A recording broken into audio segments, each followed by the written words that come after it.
bagaimana adik-adik paskibraka itu bukan hanya bisa dan sukses untuk PBB mengibarkan bendera, tapi tentunya lebih ke bagaimana mereka itu merubah mindset dan merubah perilaku yang dari mungkin kurang baik menjadi lebih baik lagi. Spesial untuk calon pembawa baki yang tentunya yang pertama adalah memiliki intelektual yang bagus, IQ yang bagus. Tentunya pembawa baki lebih berat posisinya karena dia betul-betul harus bermain sendiri dengan berpikir, terus harus tetap senyum, pokoknya harus lebih daripada yang lain. Menurut saya bendera merah putih itu suatu hal yang harus kita perjuangkan dengan susah payah, dengan keringat. Mohon bantu doanya, mohon doa restunya agar adik-adik paskibraka kita nanti pada saat pelaksanaan sukses melaksanakan tugasnya. 5 bulan terakhir kita bisa lewati bersama, dan tentunya beberapa hari ke depan kita pasti bisa mengibarkan bendera dengan sukses. Tetap semangat dan tes 1 2 3 cek dicoba. Tes 1 2 3 cek dicoba. Selamat malam dan assalamualaikum warahmatullahi wabarakatuh. Berjumpa lagi bersama saya Ayu Fauzia di podcast Toli Toli kali ini. Nah, jelang 17 Agustus 2022, pastikan kesiapan dan informasi akan kita temani untuk Anda semua nih. Nah, saya tidak sendirian untuk malam hari ini. Tentunya saya bersama dengan Sofia, ada sebagai anggota Paskibraka Toli Toli. Assalamualaikum Sofia. Waalaikumsalam Kak. Iya, ada Kak Ukas Akil juga nih. Assalamualaikum Kak Ukas. Waalaikumsalam warahmatullahi wabarakatuh. Iya, Kak Ukas ini sebagai Ketua Purna Paskibraka Indonesia Kabupaten Toli Toli. Siap. Kabar baik Kak? Alhamdulillah baik. Siap. Baik sekali pastinya ya. Nah, tentunya kita akan berbincang-bincang terkait dengan jelang 17-an Agustus atau HUT RI ke-77 tahun di 2022 kali ini. Tentunya banyak kesiapan mulai dari anggota Paskib, entah itu dari para pelatihnya juga, atau mungkin ada kendala-kendala yang dihadapi selama pelatihan begitu ya. Saya coba ke Sofia dulu deh, Sofia. Iya. Sebelum menjadi anggota Paskibraka ini pasti sebelumnya pernah tidak sih bermimpi sebagai seorang anggota Paskibraka di Toli Toli? Iya, tentunya pernah, karena waktu kelas 1 saya ikut tapi tidak lolos. Jadi pas ikut yang kedua kali, alhamdulillah saya lolos. Alhamdulillah lolos. Iya. Memang sudah pernah mencita-citakan bahwa mau menjadi anggota Paskibraka di Toli Toli begitu? Iya, pernah, karena mau ikut jejak kakak dan mama. Oke, jadi ada contoh lebih awalnya Iya. begitu ya, ada jejak kakak dan mama. Pasti kesehariannya ini yang perlu dilatih, dibina terus, apalagi kalau mungkin di rumah bercita-cita mau ikut jejak mama atau jejak juga seorang kakak pernah jadi seorang anggota Paskibraka. Ada tidak sih yang diberikan mungkin motivasi untuk diri sendiri sebagai anggota Paskibraka kalau Sofia sendiri? Silakan. Kalau motivasi untuk diri sendiri itu, saya mau bisa sukses atau bisa lebih lagi dari kakak saya dan mama saya. Tapi tertarik pernah gagal ini sebagai anggota Paskibraka ya? Iya, Kenapa bisa mungkin diceritakan sedikit Sofia? karena waktu kelas 1 saya kurang persiapan tentunya. Jadi waktu tes banyak yang saya belum siap, akhirnya gagal. Belum siap. Itu jatuhnya di mana tuh kira-kira tuh? Di tes akademik dengan tes fisik. Tes fisik. Nah, jadi pembelajaran kemarin kalau mungkin ada kekeliruan, ada kesalahan ya, jadi pastinya belajar dari kesalahan, maka di tahun selanjutnya mencoba lagi begitu ya.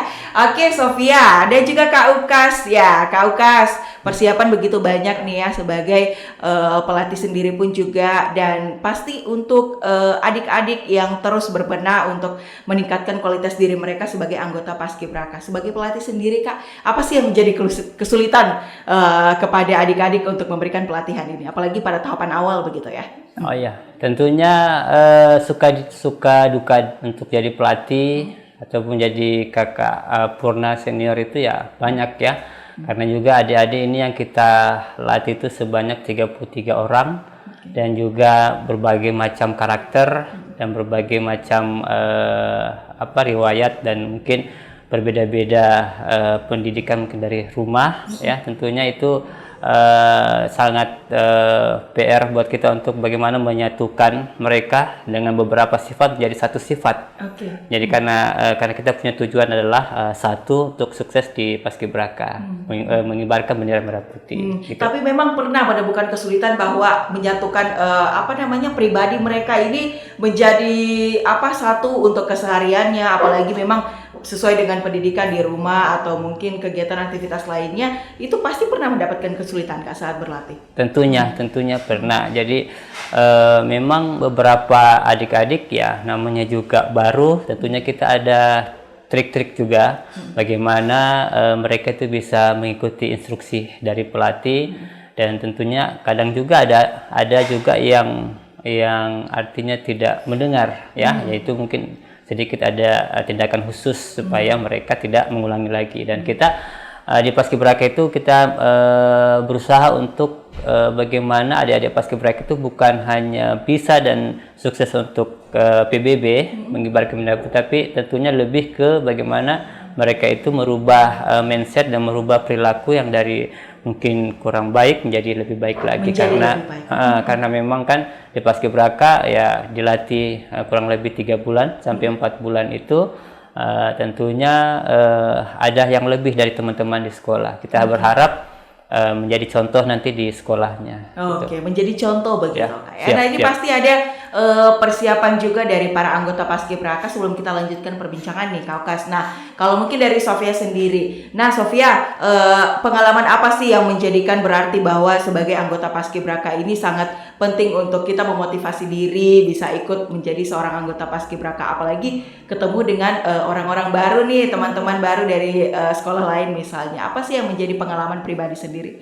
Sofia silahkan. Kalau untuk saya karena semua terutama capas-capas putri, karena biasa kan perempuan itu susah untuk dekat daripada laki-laki, dan di situ saya belajar bagaimana cara kita merangkul orang-orang yang sifatnya kadang sangat terbalik dengan sifat kita, dan pada akhirnya kita bisa sama-sama seperti sekarang jadi seperti ini Kak. Oke, jadi harus membiasakan diri juga nih untuk saling memperkenalkan diri dengan teman-teman lain, membiasakan ya. Pernah tidak merasa, perasaan kayaknya teman baru, susah untuk menyesuaikan lagi dengan anggota Paskib lain, pernah tidak merasa seperti itu? Pernah, sering Kak. Oh sering ya? Tapi bagaimana membawa diri untuk bisa terbiasa kira-kira dari Sofia? Saya coba memahami mereka satu persatu, terutama karena saya ibu lurahnya. Saya coba rangkul semuanya jadi satu, walaupun kadang mereka bantu juga, mereka yang rangkul saya biasa. Ibu lurah, ada istilah ibu lurah dalam anggota Paskibraka. Kebetulan ibu lurah itu kira-kira? Kebetulan ibu lurah. Tapi bukan ibu lurah di wilayah kecamatan, bukan ya? Oh bukan. Bagaimana kira-kira itu ibu lurah itu bagaimana? Mungkin ada penjelasan sedikit. Kalau waktu habis rekreasi pertama Kak, kita itu kumpul lagi di hari kedua jadi calon Paskibraka. Di situ kita dipilih Bapak Lurah dengan Ibu Lurah. Gunanya untuk capas putrinya bisa dibantu oleh Ibu Lurah dan capas putranya dibantu Bapak Lurah. Jadi ada satu pemimpin yang diketuakan. Oke, jadi artinya bisa mengkoordinir anggota-anggotanya begitu ya. Kalau macam-macam Ibu Lurahnya yang kena ini berarti ya. Ada hadiah plus nih ya. Oke, Sofia, saya coba ke Kak Ukas lagi. Kak Ukas, kalau berbicara tentang mental jiwa para anggota Paskib ini pastinya begitu banyak juga ya kalau dari adik-adik anggota Paskib di Toli-Toli sendiri. Nah, sebenarnya gambaran yang pernah terlucu gitu pada saat pelatihan mereka yang dilaksanakan setiap hari ini apa saja Kak gambarannya? Silakan. Ya, tentunya ada yang terlucu itu mungkin ini kan adik-adik pada saat siang nggak pulang di rumah, tapi kita tampung di satu tempat. Memang saat kita istirahat itu memang banyak cita-cita lucu yang mereka timbulkan, dan itu menjadi kisah buat mereka. Memang setiap tahun kita rasakan demikian. Ya contohnya saja ya tidur bareng, makan bareng, terus juga pokoknya semua apa yang dilakukan itu sama-sama ya. Jadi itu sesuatu yang sangat berkesan dan ya mungkin ada cerita tersendiri buat adik-adik pasti. Artinya membagi cerita, sharing begitu Kak ya di waktu siang. Bersama dengan pendekatan para pelatih tentunya tetap membangun kebersamaan begitu Kak ya. Nah, berkaitan dengan pelatihannya sendiri ada istilah untuk pengukuhan begitu Kak, itu bagaimana kalau dari anggota Paskib Kak? Oke. Untuk pengukuhan itu, insya Allah nanti pengukuhan adik-adik Paskibraka ini kita laksanakan di tanggal 15 malam. 15 malam. Itu bertempat di Aula Kediaman Wisma Bupati Toli-Toli. Jadi itu pengukuhan itu merupakan acara sakral di mana adik-adik itu sementara masih berstatus calon Paskibraka. Calon Paskibraka. Setelah dikukuhkan itu akan berubah status menjadi Paskibraka dan dikukuhkan oleh Bupati Toli-Toli. Oke, itu nanti dilaksanakan pada tanggal 15 malam. Tanggal 15 malam pastinya Kak. Dan ini posisinya juga belum diketahui ya, ini apakah sebagai pendamping atau pembawa baki nanti? Belum ditahu ya? Belum. Nanti H-1 mungkin kayaknya ya? Oke deh. Kalau dari kesiapan itu sendiri Kak, misalnya dari para anggota Paskibraka ini, tentu mereka dilihat dari sisi talenta yang mereka miliki. Apa sih yang menjadi keunggulan untuk menjadi calon pembawa baki misalnya Kak? Spesial untuk calon pembawa baki yang tentunya yang pertama adalah memiliki intelektual yang bagus, IQ yang bagus. Tentunya karena beberapa titik ataupun beberapa tindakan itu dilakukan oleh pembawa baki secara pribadi ataupun secara sendiri.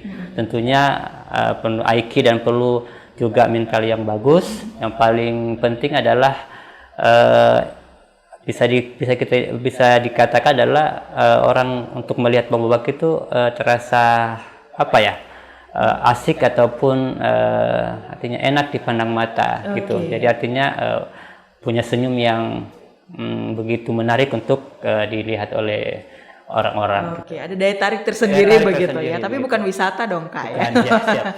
Oke, nah berbicara tentang bendera pusaka merah putih ini tentunya punya makna sendiri. Saya coba ke Sofia dulu deh. Sofia, selama pelatihan ini sudah kurang lebih berapa bulan nih Sofia? Kurang lebih 4 bulan Kak. 4 bulan ya. Tentu ada yang diberikan tersendiri dalam diri kita makna tentang bendera pusaka merah putih. Apa sih makna bendera merah putih menurut Sofia sendiri? Menurut saya bendera merah putih itu suatu hal yang harus kita perjuangkan dengan susah payah, dengan keringat. Makanya kita perlu 4 bulan latihan fisik, latihan di lapangan hanya untuk mengibarkan bendera pusaka karena itu melambangkan kemerdekaan kita sendiri. Kalau mungkin kemarin-kemarinnya berjuang dengan penuh darah ya, kita nih berjuangnya dengan pelatihan seperti ini tentu memiliki kebanggaan tersendiri nih ya. Kaukas, apa sih yang ditanamkan kepada anggota Paskibraka sendiri untuk tetap menghormati tentunya bendera pusaka ini, apalagi selama pelatihan harus sukses begitu nanti di hari H. Apa yang ditanamkan kepada mereka? Jadi tanamkan itu yang tadi disampaikan bahwa kita alhamdulillah saat ini kita tidak perlu lagi berkorban jiwa dan raga, apalagi sampai titik darah ya. Kita hanya perlu menghargai dan menghormati jasa para pahlawan dengan bagaimana melaksanakan tugas Paskibraka itu mengibarkan bendera merah putih dengan baik dan benar, dan tentunya mengisi kemerdekaan dengan hal-hal yang baik begitu. Jadi kalau jadi pelajar yang baik dan tentunya mencapai cita-cita yang mereka inginkan. Ini mereka dibagi berapa grup istilahnya Kak untuk sebagai anggota Paskibraka saat hari H nanti? Hari H nanti dibagi menjadi dua grup. Sebenarnya kan 3 grup ya. Jadi pasukan 17, pasukan 8 dan pasukan 45. Pasukan 45 itu diisi oleh bapak-bapak anggota TNI Polri. Karena pasukan 17, 845 melambangkan hari kemerdekaan kita 17 Agustus 1945. Jadi pasukan 17, pasukan 8, pasukan 45. Tapi di posisi saat ini sudah latihan gabungan dong Kak ya? Sudah siap, sudah. Dari tanggal 1 Agustus sudah bergabung TNI Polri. Sebagai closingnya Kak, mungkin pelatihannya untuk jelang 17-an itu nanti gladi bersihnya di tanggal berapa? Gladi bersihnya di tanggal 13 hari Sabtu. 13 hari Sabtu ya. Iya. Begitu banyak tentunya persiapan kalau kita berbicara tentang anggota Paskibraka, mau itu pelatihannya atau para pelatih, kakak-kakak Purna Paskibraka dan juga anggota Paskibraka. Nah, yang lebih menariknya lagi untuk kita ulas tentunya ada makna tersendiri di balik bendera pusaka merah putih yang terus diperjuangkan oleh adik-adik kita. Pastikan juga kita memiliki rasa nasionalisme yang tinggi untuk jelang 17-an ini, untuk mengingat para pejuang tentunya di 17 Agustus momentum ke-77 tahun Indonesia merdeka. Nah, Sofia, apa sih kira-kira yang kadang menjadi kendala kepada diri kita untuk bisa kadang itu sulit ya untuk bisa menentukan bahwa diri kita ini sebenarnya bisa atau tidak menjadi anggota Paskibraka. Memotivasi diri seperti itu apa kira-kira tips-tipsnya? Karena biasanya ada yang nonton adik-adik yang kayaknya mau jadi calon pembawa baki ke depannya. Apa yang bisa memotivasi diri? Silahkan. Yang paling pertama itu untuk memotivasi diri harus tetap semangat. Semangat. Karena apapun yang terjadi itu walaupun kita jenuh, lelah, sakit hati karena tidak lolos atau hal-hal seperti itu, kita harus tetap semangat untuk mengejarnya harus tetap semangat ya, harus optimis begitu ya. Yang terpenting mencapai dengan persyaratan juga Kak Ukas. Bagaimana Kak Ukas? Kalau tinggi perempuan dan laki-laki itu gimana Kak untuk anggota Paskib? Itu sebenarnya untuk prosedur Paskibraka itu di petunjuk Juknis untuk putrinya itu di standar 175 sampai 170 sampai 180. Itu untuk yang di nasional. Oh, nasional. Oke. Tapi karena kita posisi Kabupaten Toli-Toli dan kita melihat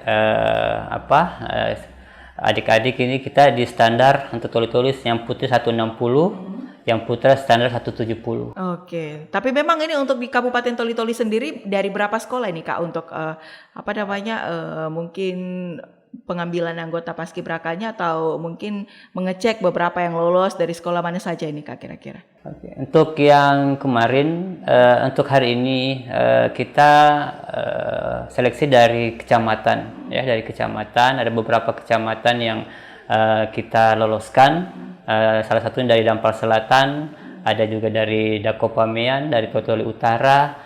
Dan jadi memang kita keliling untuk mencari adik-adik kita yang memang berbakat dan juga memang memenuhi syarat untuk menjadi Paskibraka Kabupaten.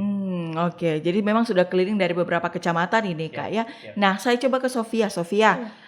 Saat melakukan pelatihan pernah tidak merasakan mental kita ini kan biasanya kadang tidak sama nih dari kesehatan kita, sakit misalnya mual, karena kalau sebagai anggota Paskibraka itu tentunya bukan hanya sekedar PBB saja yang diberikan ya, tapi ada latihan untuk jiwa kita, untuk diri kita sendiri. Pernah tidak merasakan sakit atau bagaimana? Sering Kak. Sering? Iya. Biasanya ada yang sampai yang mual-mual begitu itu. Iya, bagaimana itu kalau dari Sofia sendiri? Kalau dari saya sebisa mungkin kalau kita masih bisa tahan, kita harus tahan Kak.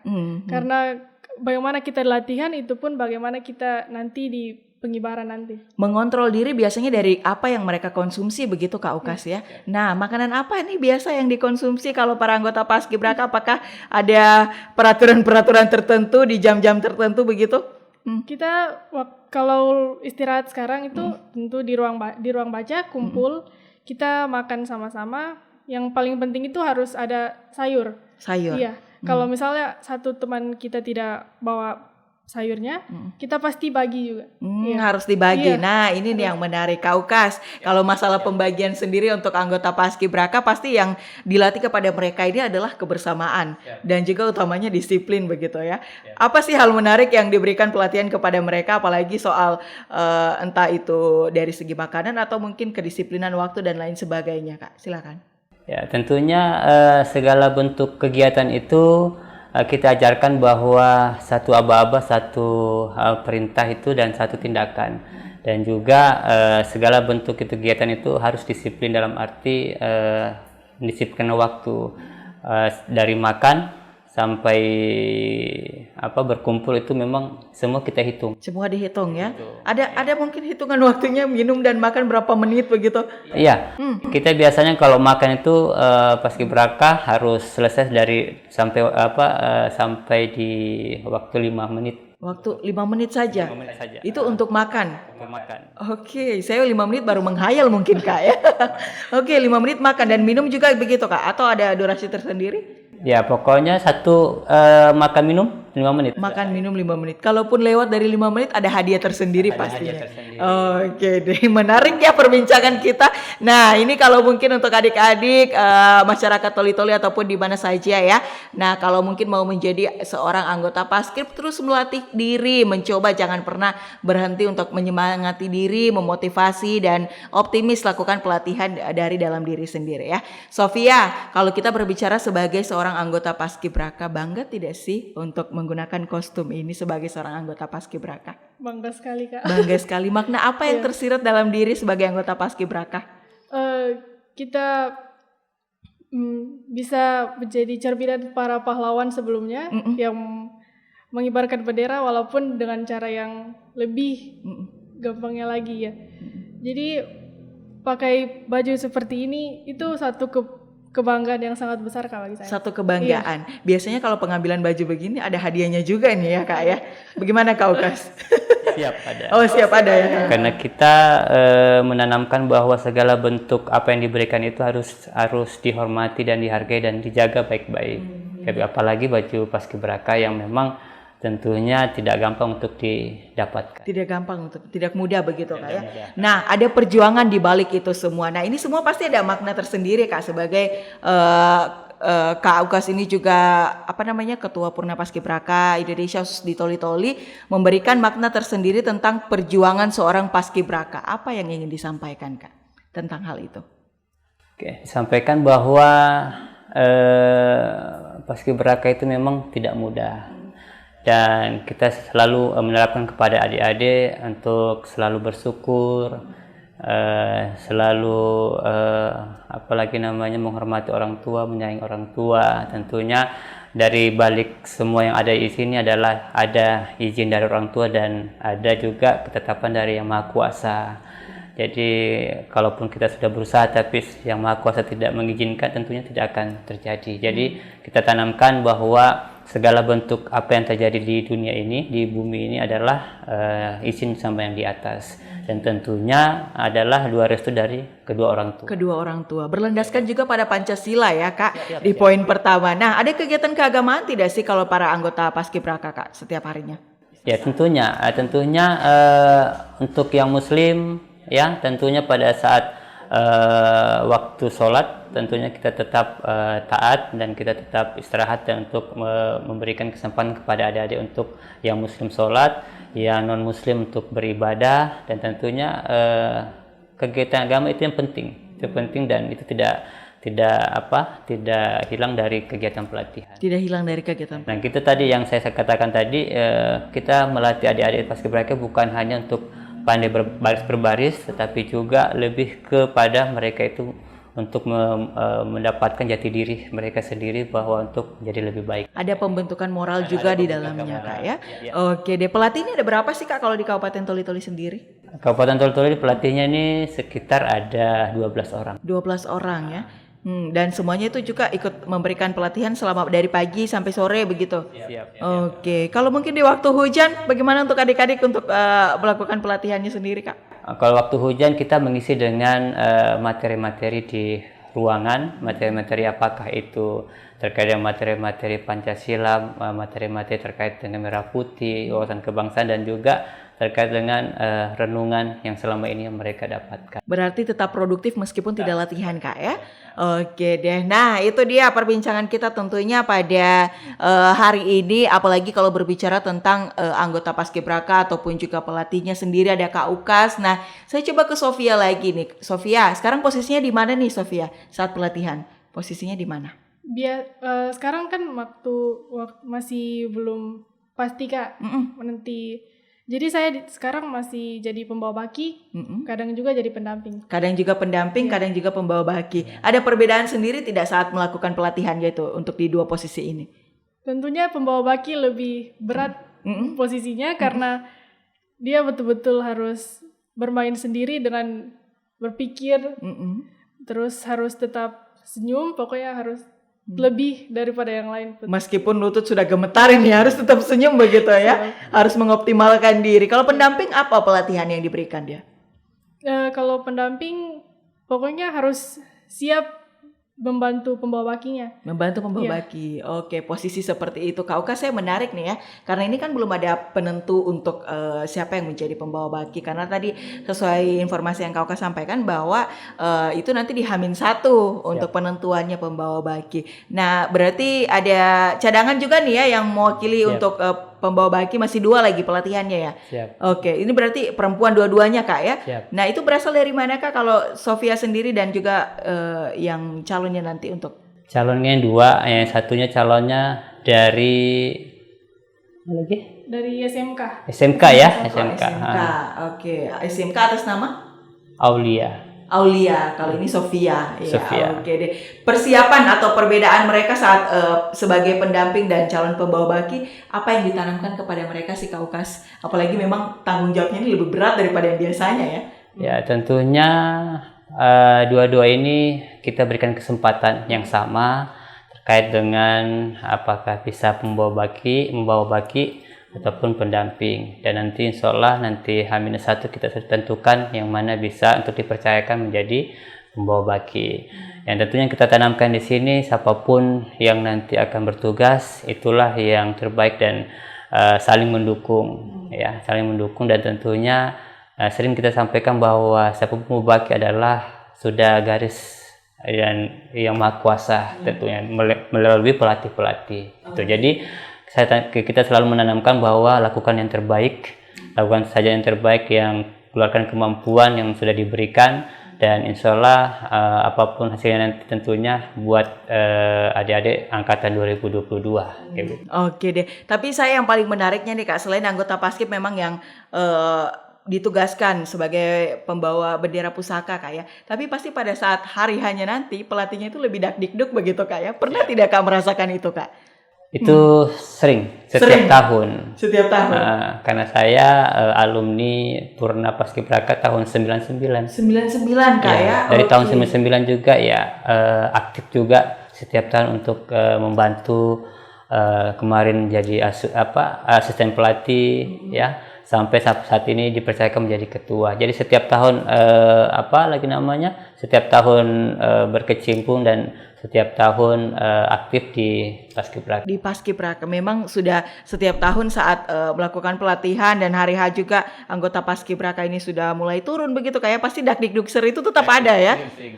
Oke, tetap dibantu dengan doa pastinya Kak. Tentunya. Oke deh. Nah, Sofia, begitu luas perbincangan kita, banyak informasi yang bisa diberikan kepada adik-adik semua yang ingin menjadi anggota Paskibraka.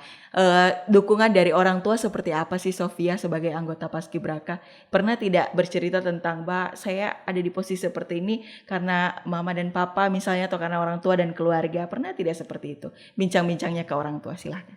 Iya, setiap pulang latihan saya selalu cerita tentang proses pelatihan, saya ada di mana, di pasukan apa. Dan tentunya mama selalu berusaha buat terus kasih semangat dengan bantuannya tentunya, dan setiap antar saya selalu berdoa untuk saya juga. Berarti Sofia selalu minta doa juga, dukungan ya, pasti. Percayakan kalau dukungan orang tua itu adalah ridho dari Allah Subhanahu wa taala pastinya ya.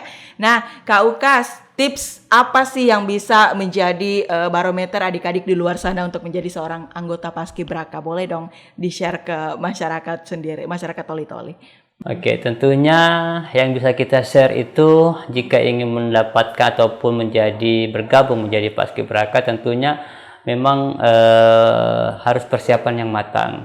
Tentunya ya, seperti yang saya sampaikan tadi, memang yang pertama adalah struktur tubuh.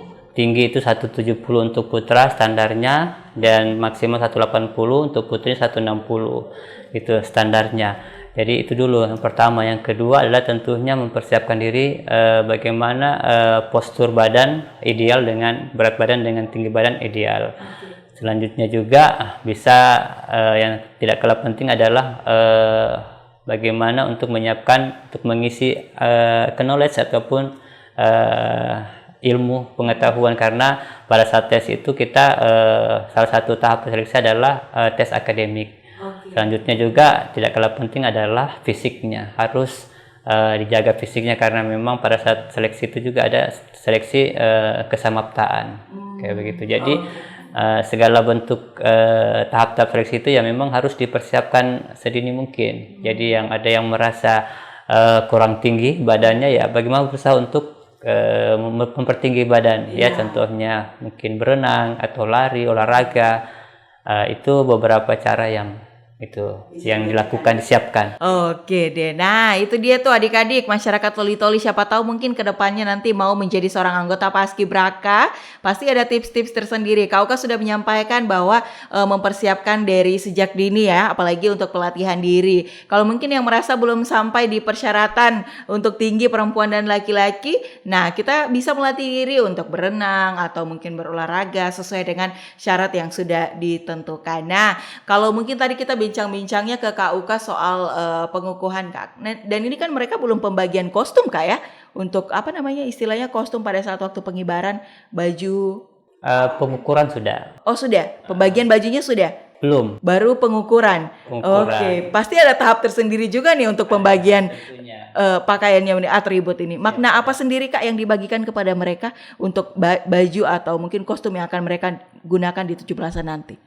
Tentunya atribut Paskibraka itu seperti yang kita bisa saksikan, beberapa tempat itu sama, dari peci, dari Garuda, terus dari scarf, dari baju PDU, terus juga dari ini MPG ya, ini katanya pin perintis. Selanjutnya juga pada saat pengukuhan kita berikan nama tanda pengukuhan itu kendit. Namanya kendit, tanda pengukuhan, dan beberapa atribut lain, sepatu tentunya, sepatu kaos tangan, yang itu yang akan digunakan pada saat pelaksanaan. Pada saat pelaksanaan itu pembagiannya Kak di waktu kapan, mungkin Hamin berapa dia? Itu pembagiannya nanti karena akan dikukuhkan tanggal 15 malam. Kita akan berikan pada 15 pagi. Oh, 15 pagi ya. Dan itu ada proses dan tradisi juga. Proses dan tradisi juga para Paskibraka begitu ya. Dan kita berharap seperti yang saya katakan, apa yang mereka mereka dapatkan, apa yang diberikan, mereka itu harus hormati dan mereka tahu penggunaan dan apa makna yang mereka dapatkan. Contohnya Garuda, harus mengetahui apa Garuda itu dan perintis apa perintis itu. Berarti masih tetap ada pembelajaran di dalamnya begitu Kak ya? Kita evaluasi. Oh seperti itu. Kalau mungkin jawabannya salah, ini tidak akan mendapatkan atribut tersebut atau mungkin ada perjuangan tersendiri lagi? Ada perjuangan tersendiri lagi. Oke, seperti itu. Persiapkan Sofia, jangan sampai ya. Bukan berarti 4 bulannya ini selama pelatihan gagal saat penjemputan atribut ini, bukan begitu Kak ya? Oke, nah kembali untuk masyarakat Toli-Toli, begitu banyak informasi yang bisa di-share oleh Sofia sebagai anggota Paskibraka dan juga Kak Uka Akil, Ketua Purna Paskibraka Indonesia Kabupaten Toli-Toli, dan informasi dan juga pelatihan diri agar bisa ke depannya sebagai anggota Paskib, dan ada makna di balik bendera merah putih yang perlu kita ingat kembali. Di 77 tahun Indonesia merdeka, tentunya para pejuang yang kemarin sudah berdarah-darah mungkin ya memperebutkan kemerdekaan itu sendiri, diwakili oleh anggota Paskibraka, bagaimana supaya bendera merah putih ini terus berkibar, dan ada para pelatih di baliknya yang terus mendoakan, mensupport, dan juga masyarakat Toli-Toli pastinya. Kembali semuanya kepada diri kita begitu Kak ya. Apa sih yang mau disampaikan terakhir Kak untuk harapannya berkaitan dengan jelang 17-an ini sebagai Ketua Purna Paskibraka Indonesia Toli-Toli? Oke, tentunya yang ingin kami sampaikan selaku pelatih dan juga seluruh elemen dan seluruh petugas Paskibraka, yang pertama tentunya kepada orang tua dari seluruh Paskibraka, 33 orang Paskibraka, mohon bantu doanya, mohon doa restunya agar adik-adik Paskibraka kita nanti pada saat pelaksanaan sukses melaksanakan tugasnya dan tidak ada kesalahan. Dan tentunya kita yakin kita sudah berusaha semaksimal mungkin latihan bagus, tidak ada yang salah mungkin, tapi karena mungkin kurang dukung ataupun kurang doa dari orang tua, mungkin Allah tidak meridhoi kayak gitu. Selain orang tua juga tentunya seluruh masyarakat Toli-Toli, yang mungkin cinta dengan paskibraka, cinta dengan adik-adik, dan cinta dengan kita semua untuk mari bersama-sama untuk mendoakan juga adik-adik agar saat pelaksanaan nanti bisa sukses dan tidak ada kesalahan ataupun hambatan yang terjadi. Pastinya. Sofia, apa nih yang mau disampaikan untuk harapan kedepannya Sofia jelang 17-an waktu pengibaran? Untuk saya dan teman-teman Capas lainnya, 5 bulan terakhir kita bisa lewati bersama, dan tentunya beberapa hari ke depan kita pasti bisa mengibarkan bendera dengan sukses. Tetap semangat dan ya semoga bisa terus sama-sama. Baru harapan Sofia seperti ini saya sudah merinding Kak ya. Kayaknya sudah tergambarkan bahwa mereka ini sedang melaksanakan tugas mereka di waktu 17-an. Pasti harapan di pundak kalian ini begitu besar untuk masyarakat Toli-Toli ataupun masyarakat di mana saja berada, karena begitu besar makna bendera merah putih yang akan kalian kibarkan nanti di waktu 17-an. Boleh dong kita tutup bersama malam hari ini untuk podcast Toli-Toli. Jadi istilahnya kita coba nih ya, tes 1, 2, 3 cek dicoba begitu, boleh ya? Oke, boleh. 1, 2, 3 tes 1, 2, 3 cek dicoba. Bye bye.